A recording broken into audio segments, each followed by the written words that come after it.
Take note of the light outside of the window behind me. It's gonna get darker by the end of the video. You may not even really notice it, but now that I said it, you probably will. We are continuing with our ingredients series. I haven't touched this series in probably almost a year. I think it's a series that had a lot of steam as we rolled into it, doing videos focusing on one perfume ingredient and a handful or couple handfuls of fragrances that use that ingredient. And there was some good feedback, and then I started to see this steam engine lose some steam. So I kind of scaled back, I kind of slowed down. I've had some requests to keep it going, so this is another dip in the water, just putting my toe in. Just want to see if you guys will show up for a video like this. So if you're here, then congratulations, you are a real one. If you're not here, then unfortunately you're not here to hear me say that you're not a real one, but you still have purpose and meaning, so keep doing you. Anyway, what are we talking about in this video? What is the ingredient we're focusing on? It's musk. Musk is a very special ingredient in perfumery. Believe it or not, it is probably the absolute most common raw ingredient used in fragrances, like ever. Like most fragrances have musk of some kind in it. It's kind of crazy. It's so pervasive. So we're going to be focusing on 10 fragrances that feature musk as more of a defining attribute of the fragrance's scent personality and also its feel, its vibe. You almost feel musk even more than you smell it. And if you have smelled musky fragrances, you know what I mean. There's something undeniable about what musk does to a scent. Now, just a little tiny bit of history about musk. The musk deer has been prized for thousands of years for its musk from its gland. You can see it here, but it's banned now because the species is basically going extinct. They are endangered. Why? Because extracting the musk involves taking the animal's life. That's no good. So these days, musk is mostly a lab synthesized ingredient. I know that probably sounds better than synthetic, doesn't it? Words are funny. But of course, with humans being humans and doing some of the worst things they can do for money, some people still acquire musk and sell it on the black market for even as much as like $20,000 a pound. I'm in the wrong business. So what does musk smell like? Well, in some ways it's a little bit hard to describe, but some of the key descriptors I can give you to latch onto as you dive into musk fragrances: enveloping, ethereal, warming, cozy, fuzzy, sensual. It's a vibe. One of the great things about musk that I think a lot of people who care so much about performance, it adds this lingering, long-lasting quality to fragrances, especially when used in the base notes. It has some very strong fixative qualities to it, so it just makes them last. Now, it doesn't mean you always smell it, because you might go nose blind to fixatives like this, but if you are one of the lucky ones who doesn't, then you'll smell it all day. Maybe more than you actually want to. Anyway, as we typically do, I've separated the 10 fragrances that I'm going to share with you into 3 categories of accessibility. I normally do 9, but I have 10 just because I couldn't leave one out. And those categories are: beginner. You're just getting started with musk. You've probably already smelled it before, but maybe you didn't know it. And I'm giving you some options to consider that will really open the door to you being able to identify and experience musk, but in a way that's accessible and easy to wear. Then we have intrigued. You know about musk. You're not afraid of it. You want to dive into some more interesting stuff. So I got some more interesting stuff for you to do so. And then there's enthusiast. You're looking for that cutting edge stuff. You're looking for musk fragrances that you might not like. Polarization might be attractive to you because you're looking for a challenge. I think I have a challenge for you. Anyway, everything I talk about will be listed in the description where you can check them out for yourself. So let's dive right into these musk fragrances. Our first category, the beginner category. The first one we're going to start with, this one is obligatory. Narciso Rodriguez, a designer brand that is known for their musk fragrances. They put musk in everything. They put it in their fragrances. They put it in their spaghetti. They put it in their smoothies in the morning. Musk is all over Narciso Rodriguez, and I could have chosen many of them, but the one I'm choosing here is one of the few that I have, and that is For Him Vetiver Musk. Now, a perfect one would have been the original For Him. That one is Musk Central, but I don't have it anymore. Maybe one day I'll try to reacquire it, but we'll see. Anyway, Vetiver Musk, very accessible, very easy to wear and understand type of musk. Yes, Vetiver is in the name, but to me, this is a musk fragrance more than it is a vetiver fragrance. Vetiver does add this dry, fresh woodiness, but around that is this warming, cozy, kind of fuzzy muskiness that wraps it up. That is one thing you're going to find about musk, and I might be saying multiple times throughout this video. It just envelops the scent. It's such an interesting carrier and vehicle for a scent profile. It's like this membrane that moves it around. It makes it so that you don't smell it all at once. It has this dancing to it, this nuance. This does have that to it, but overall it is a simple profile. There's not a ton of moving parts here. There's cypress, it's dry and woody, maybe a little bit green, definitely vetiver, but more on the clean woody vetiver side, and again musk, rolling steady. So that is vetiver musk from Narciso Rodriguez. A great option, easy to wear, but not completely generic, which is great. Let me know if you dig it. Here's one I talked about a lot in the past couple years, and this is Brioni EDP Eclat, and this is a musky, citrusy fragrance. Lots of enveloping musk, but here it is made kind of cooling and fresh and a little bit zingy and tart. I think there's grapefruit in here that is being carried by this musk, by some woodiness. Another simple scent profile, one that is very versatile. It is basically a freshie, but it's a little bit more of an elegant one. It's a classier take on a freshie. The quality here is beautiful, and it just wears so lovely on the skin, especially when there's some heat involved. So if you're looking for a nice, classy, musky, fresh, but easy kind of daily wear scent that you want to wear when you want to have more of a refined vibe, but not too serious, this is one to consider. Let me know if you've tried it. That is Brioni EDP Eclat. And the final one for the beginner category is one that you've probably heard of at the very least. Maybe you've tried it. And this is another easy to wear, versatile, fresh, musky fragrance. This is from Parfums de Marly. This is Galloway.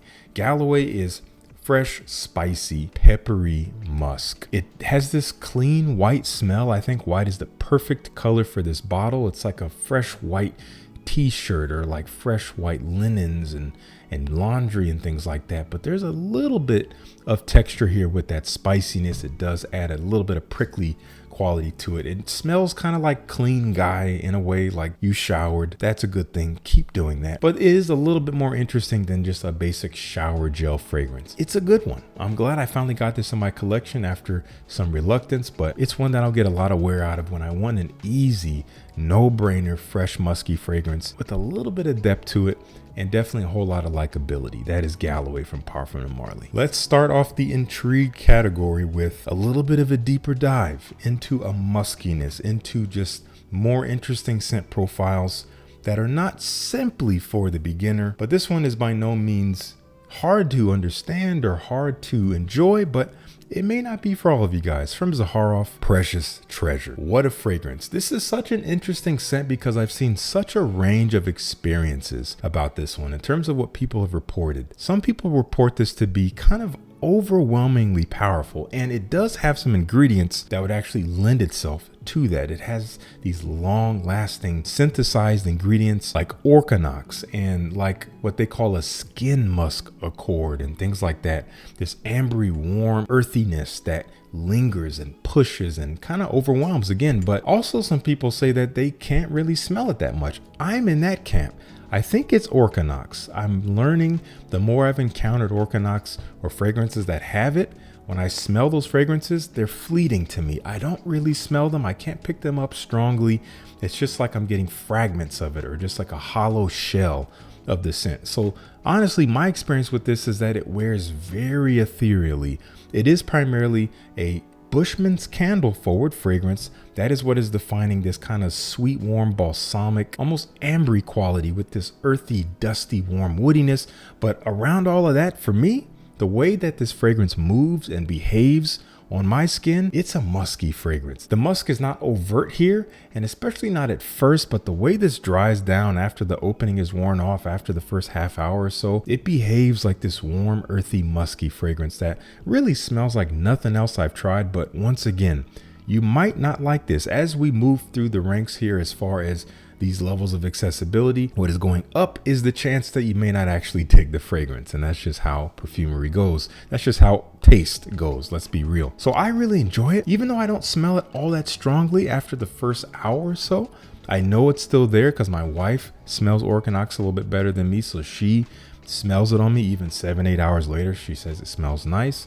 And again, some people claim kind of like nuclear performance out of this. So your mileage may vary, just be warned. I would get a sample first. They do have samples as far as I understand, But if you can get your hand on this beautiful like obsidian like bottle, man, gorgeous stuff. But anyway, I'll link down below to Zaharoff.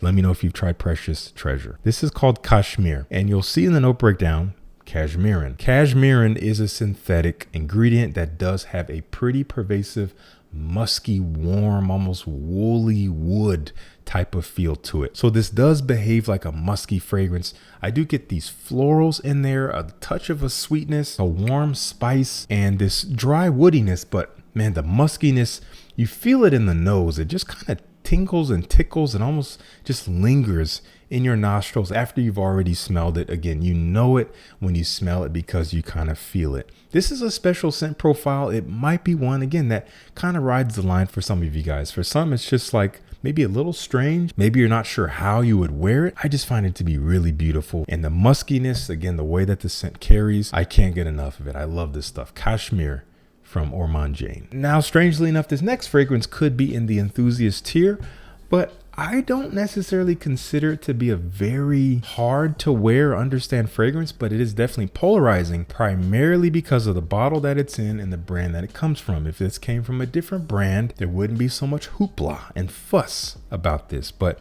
people are up in arms about Dior Sauvage Forte because it falls under Sauvage, because it is a part of this new era bringing in Francis Kirkjohn as their in-house perfumer. People were expecting something and they didn't get it, and that's why they're upset. I understand. We don't like change. It's one of the hardest things for us humans. But if you just smell it, just take away the name, wear it, or just put it on your hand or something and smell it, you realize this is kind of special. It's really not like anything else. Now, is that a guarantee you're going to love it? Of course it's not. It is a little weird, especially when you account for the fact that it's a water-based fragrance. So it has this milkiness, and some people just don't have the maturity to handle that. That's okay. One day I hope you do. Anyway, what does this smell like to me? This is lavender. It has a clean, kind of milky soapiness with this dry, almost cypress-like woodiness. I don't know if cypress is in here, but I do get that vibe. I get this kind of resinous, elemy resin feel that you get out of some of the newer like Dior Homme 2020 and Dior Homme Sport and all that. They're bringing in elemy as a kind of a forward component, and the muskiness here wraps it all up. That might be what is hard for people to deal with. For some people, it's just a weird texture. It's just a little bit too much like skin or too human. That's one thing that Musk really does. It's one of the closest things we have to smelling like ourselves without smelling like ourselves. It's weird, but it's actually kind of beautiful. I love what Francis did with this because it's special, because it's different, because it doesn't represent 100 other fragrances that came before it. Some people can't deal with that because, again, it's too different. That's okay. You're entitled to like what you like and dislike what you dislike. But if you're asking me, little old Justin, I think this is a wonderful release, and I think it's a great musky fragrance to check out if you are looking to get into musk on the designer side, but done in kind of a niche-ish way. That is Dior Sauvage Forte. What did I tell you? It's getting pretty dark, huh? Our final fragrance in the intrigue category. This one is fairly easy to understand, but it is very musk forward. Some of you guys might find it a little bit feminine, but I think it's perfectly unisex, maybe even a little bit more masculine compared to its predecessor. And this might be a house you're not familiar with. This is from Fugazzi, and they call this Angel Dust Extrait. There was an EDP, that was the original. I guess it was popular enough to where they came out with this. I prefer the Extrait just by a little bit because it wears a little bit more masculine to me, even though it is, again,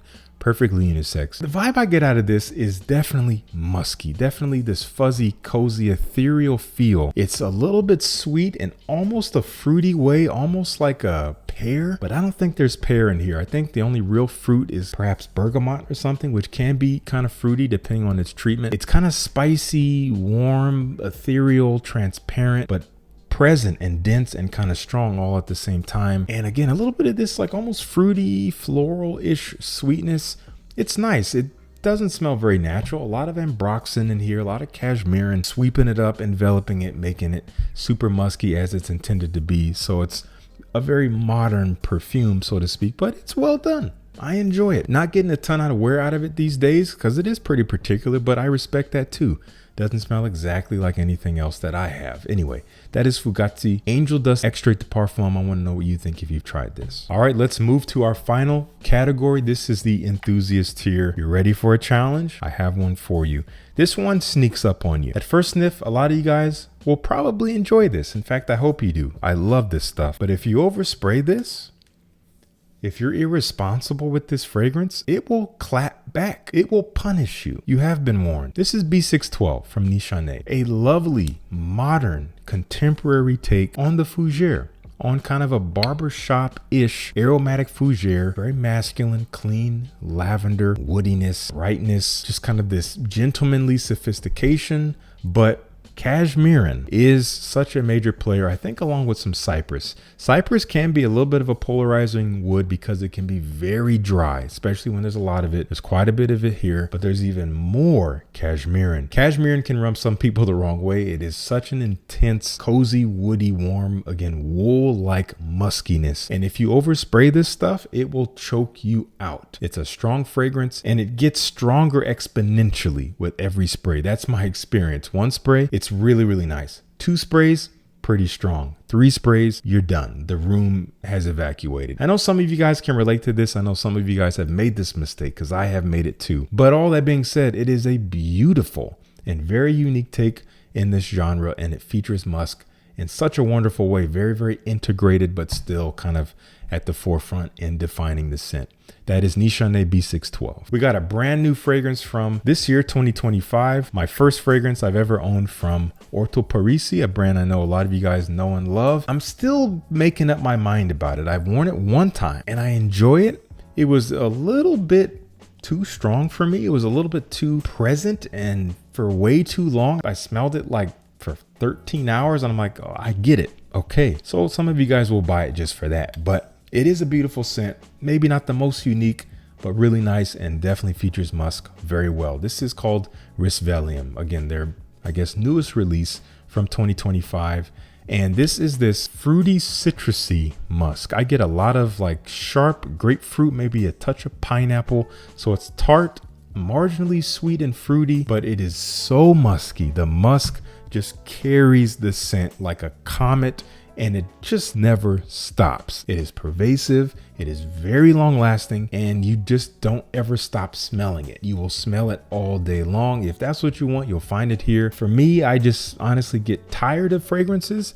After about 8 hours, I'm ready for something else if it's really pumping like that. And this is definitely something that pumps. And you can thank the musk for it. Whatever musks they're using are going to make you the strongest smelling thing in the room. You take that as you will. Some people love that. Some people are like, wait, actually, I don't want that. You decide. Anyway, that's Risvelium. I want to know what you think if you've tried it or if you have plans to. And our final fragrance in this video, in this tier, this is one that this was love at first sniff for me. I first tried this many years ago from a decant and was just like, I love this. No one's really talking about this.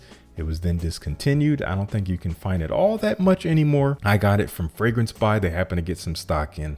They might restock it from time to time. And it's one that, again, kind of sneaks up on you. The more you spray it, the less pleasant it can become. This is from Aedes de Venustas. I never say that right, but we're going to keep it moving. They call this Musc Encense. As you can tell by the name Musk and Incense, this is like this interesting, cottony, soft, ethereal, fuzzy, warm, all the descriptors I've been talking about, musk, with this slight sweetness tucked away in there, and this smokiness. It is definitely like incense, but it's more of a warm smoke, and wrapped up in that is, I think, clary sage, which is this sweet herbal feel with maybe a touch of tonka bean. So there is a bit of sweetness in here, more than you would expect, with this musky, soft, warm, but kind of pervasive feel. And in this one, what people may not like is that the musk can be a little animalic. There is this almost funk to it if you overspray it. I find that 2 sprays of this, perfect. As soon as you cross that 3 spray threshold, this funk starts to come out that